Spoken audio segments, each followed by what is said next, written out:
Assalamualaikum warahmatullahi wabarakatuh.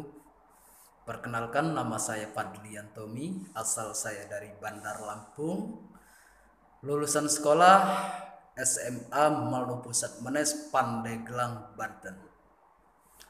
Alhamdulillah saya sudah bekerja di PT Asia Provertindo Building sebagai leader engineering di Trembesi Tower BSD Serpong, Tangerang Selatan.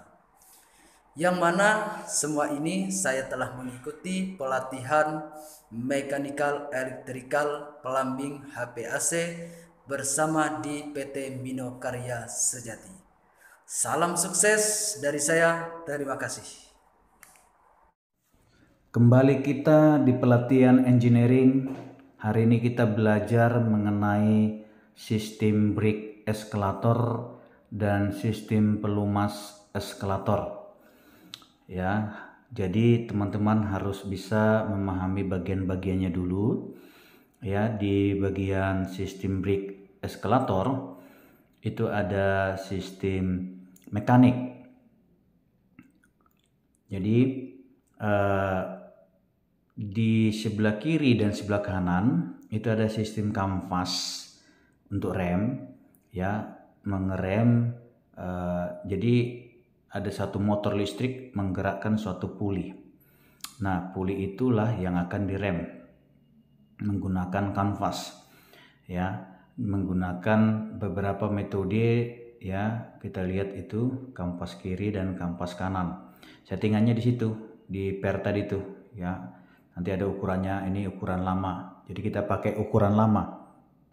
Nah, dari sini kita setting supaya sama-sama jarak antara kiri dan kanan ketika melepas dan ketika ngerem, supaya jangan ada yang ngerem kencang sebelah kiri, kanan tidak. Jadi harus balance, ya teman-teman. Nah, untuk settingan tadi sudah saya jelasin, dan kemudian kita kenal sebelahnya itu kamu lihat ada safety switch. Ya, safety switch itu terintegrated dengan sistem asnya kanvas. Ya, bisa kita lihat di bagian ini namanya untuk penggerak, ya, penggerak untuk ke switch sistem kanvas. Nih, itu terkonek langsung di asnya itu, ya, antara misalkan brake-nya bekerja, itu safety-nya bekerja. Nih, ini safety terkontak, ya. Ini terkontak. Jadi brake itu bekerja, safety bekerja, maka motor akan berhenti, ya. Ketika kanvas bekerja untuk ngerem bagian motor listrik, bagian pulinya.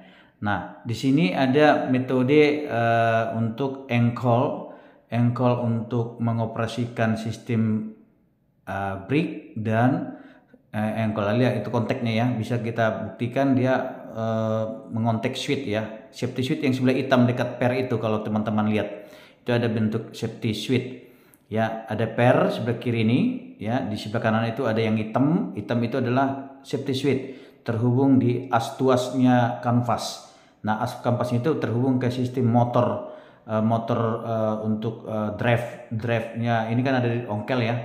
Ini ongkel untuk mengoperasikan bisa, dan safety juga bisa, ya.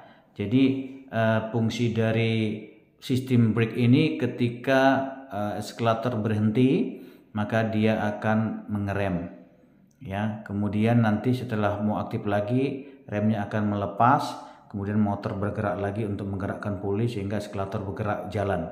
Jadi teman-teman bisa melihat di sistem brake eskalator memiliki konsep manual dan konsep otomatis. Jadi engineering harus dapat memahami. Kalau dalam pekerjaan memang engineering tidak melakukan ini, karena yang melakukan ini adalah vendor, tapi engineering yang mengawasi, memonitoring. Di sini juga ada safety chain tadi, ya. Di situ ada safety chain, ya, safety rantai. Kalau rantainya itu longgar, dia akan ngontek safety, maka motor akan berhenti. Konsepnya seperti itu, teman-teman. Jadi di dalam engineering, sekali lagi saya katakan, kita hanya mengawasi, ya. Di sini ada sistem pelumas, ya, mesin pelumas. Ya, mesin ini bekerja secara elektrikal dan bekerja seperti injection. menginjek pelumas ke setiap, nanti ada distribusi injectionnya, melumasi semua yang perlu dilumasi seperti di gear ataupun di puli ataupun di chain, ya. Ini konsepnya. Nah, ini nanti konsep motornya. Ini ada kabel menuju ke sistem motornya, ya, sistem mengisap dari sumber pelumas kemudian mendorong ke sistem pelumas yang dibutuhkan di mekanik. Itu pengisiannya di situ, pengisian pelumasnya. Jadi teman-teman tinggal lihat kosong parameternya, tinggal isi. Kalau udah penuh, biarkan mesin ini secara otomatis memberikan pelumas kepada semua sistem pelumasan di sistem mekanik di eskalator. Nanti di sini ada pembagian, yaitu heat untuk distribusinya. Itu heatnya. Tapi nanti lebih jelasnya saya arahkan nanti bentuknya lebih jelas lagi. Dia akan didistribusi ke setiap sistem pelumasan pada eskalator. Itu ya bekerja di setting, ya, tergantung dengan settingan kita maunya seperti apa nanti, ya. Secara otomatis mesin juga sudah terprogram. Ya, kemudian teman-teman bisa secara kontinu, rutinitas melihat pelumas itu bekerja apa tidak, ya. Pasti bekerja karena setiap saat dia akan men-injection pelumas kepada sisi yang perlu dilumasi atau yang diberikan oli, ya, supaya sistem mekanik bekerja dengan baik. Jadi teman-teman bisa melihat bahwa di eskalator dibutuhkan ada namanya sistem pelumasan by oli, dengan menggunakan oli, supaya mekanik-mekanik yang bekerja itu dapat bekerja dengan baik tanpa adanya gesekan yang membuat sistem mekaniknya bermasalah, ya. Jadi di dalam distribusi oli ini pakai mesin ini distribusinya, ya, ada 1 2 3 4 dibagikan kepada sistem, ada sistem 4. Demikian pelatihan saya teman-teman. Terima kasih.